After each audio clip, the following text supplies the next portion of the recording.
Bismillahirrahmanirrahim. Assalamualaikum warahmatullahi wabarakatuh. Alhamdulillahi rabbil alamin. Wabihi nasta'inu ala umuri dunya waddin.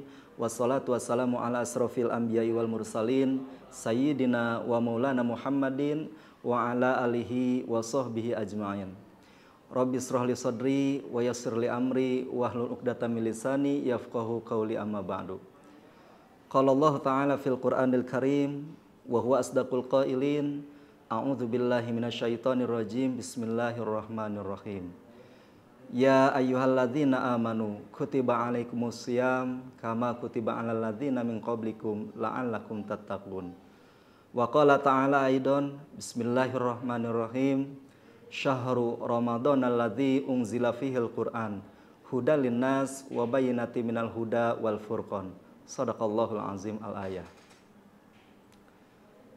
Sobat Al-Mustarih yang dirahmati Allah, pertama marilah kita memanjatkan puja-puji serta syukur kehadirat Allah Subhanahu wa taala karena pada kesempatan kali ini alhamdulillah kita di bulan Ramadan senantiasa Allah berikan kesehatan. Amin amin ya rabbal alamin.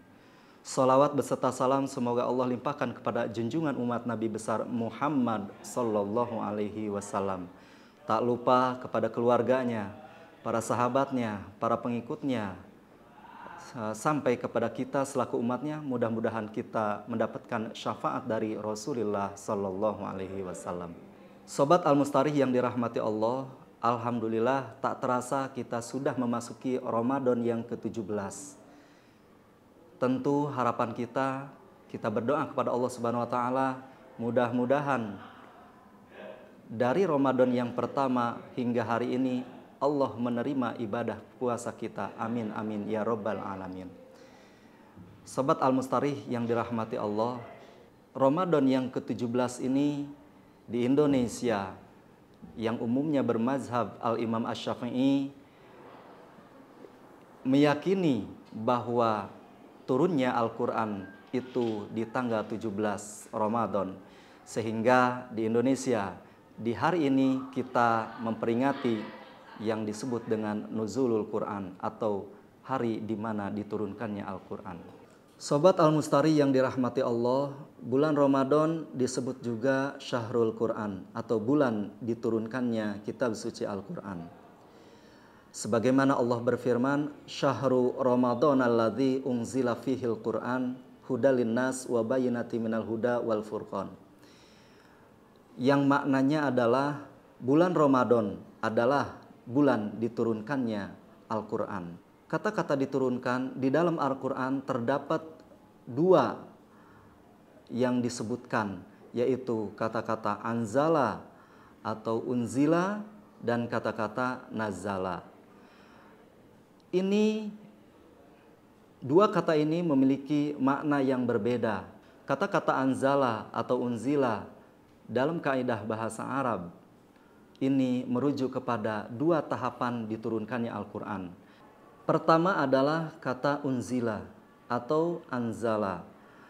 Kata unzila atau anzala bermakna diturunkannya Al-Quran dari Lauhil Mahfuz ke langit dunia yang kita sebut dengan Baitul Izzah. Al-Quran diturunkan total secara keseluruhan 30 juz, 114 surat, 6.666 ayat atau 6.236 ayat. Dan ini tahapan pertama yang dinamakan dengan malam Lailatul Qadar. Tahapan yang kedua adalah diturunkannya Al-Quran yang kita sebut dengan nazala atau disebutkan dalam firman Allah, wa nunazzilu minal qur'ani ma huwa syifaa'u wa rahmatul lil mu'minin. Atau di ayat lain disebutkan inna nahnu nazzalna dzikra wa inna lahu lahafizun. Di situ disebutkan kata-kata nazala yang bermakna adalah diturunkannya Al-Qur'an mulai dari Baitul Izzah atau langit dunia langsung kepada Nabi Muhammad sallallahu alaihi wasallam. Dan tentu ini diturunkan secara berangsur-angsur 23 tahun atau dengan rincian 13 tahun di Mekah dan 10 tahun di Madinah. dengan ayat yang pertama yaitu surat Al-Alaq ayat 1 sampai 5. Iqra bismi rabbikal ladzi khalaq, khalaqal insana min 'alaq, Iqra wa rabbukal akram alladzi 'allama bil qalam. Turunnya Al-Qur'an dari Baitul Izzah kepada Nabi Muhammad SAW melalui malaikat Jibril di Gua Hiro ini terjadi pada tanggal 17 sebagaimana diyakini oleh orang-orang Indonesia yang keumuman bermazhab Al-Imam Asy-Syafi'i. Jadi garis besar tahapan diturunkannya Al-Quran itu ada dua. Yang pertama adalah turunnya Al-Quran dari Lauhul Mahfuz ke Baitul Izzah. Ini berdasarkan keterangan dari Ibnu Abbas radhiyallahu an yang disebut dengan malam Lailatul Qadar.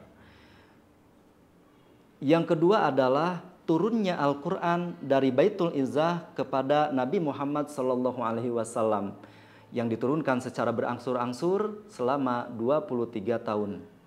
Sobat Al-Mustarih yang dirahmati Allah, Al-Quran merupakan kitabullah yang memiliki fungsi utama yaitu hudan sebagai petunjuk. Barang siapa yang mengikuti petunjuk tersebut, maka dia tidak akan tersesat. Sebagaimana dikatakan dalam hadis, Taraktu fikum amroini lang tadillu ma tamassatkum bihima kitaballah wa sunnata rasulih. Yang artinya adalah aku tinggalkan dua perkara yang kalian tidak akan tersesat selama berpegang teguh kepada keduanya, yaitu kitab Allah dan sunnah Rasulnya.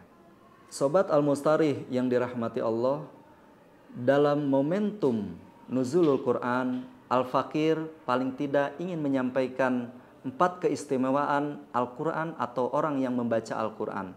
Yang pertama, mendapatkan syafaat di hari kiamat. Sebagaimana disebutkan dalam hadis, Iqra'ul Quran fa innahu ya'ti yaumal qiyamah. Bacalah Al-Quran karena sesungguhnya Al-Quran akan menjadi penolong di hari kiamat. Yang kedua, orang yang lancar membaca Al-Quran akan bersama para malaikat. Sebagaimana dikatakan dalam hadis, orang yang lancar membaca Al-Quran itu akan bersama para malaikat. Kemudian orang yang terbata-bata itu mendapatkan 2 pahala. Yang ketiga adalah membaca 1 huruf Al-Quran itu akan mendapatkan 10 kebaikan.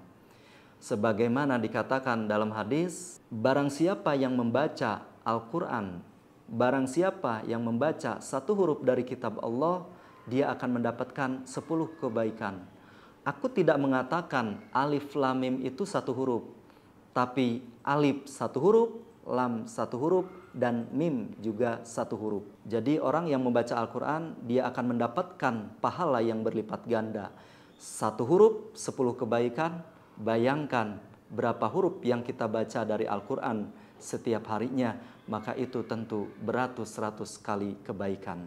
Yang keempat adalah orang yang membaca Al-Quran itu seperti buah utrujah. Aromanya wangi dan rasanya manis.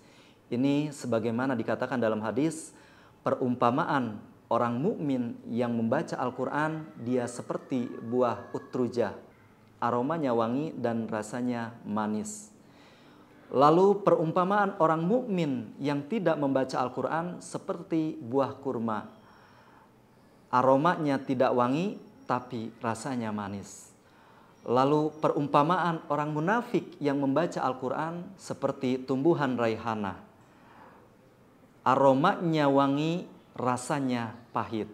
Dan perumpamaan orang munafik yang tidak membaca Al-Quran seperti tumbuhan hanzolah.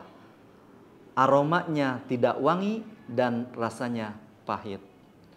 Sobat Al-Mustarih yang dirahmati Allah, momentum nuzulul Quran, tidak ada pilihan lain. Kita semakin memantapkan iman kita kepada Al-Quran dengan wujud mengimaninya, membacanya, mengetahui dan mempelajari kandungannya, serta mengaplikasikannya dalam kehidupan sehari-hari. Demikian tausiah yang dapat saya sampaikan. Semoga bermanfaat dan mohon maaf atas segala kekurangan. Billahi taufik wal hidayah. Assalamualaikum warahmatullahi wabarakatuh.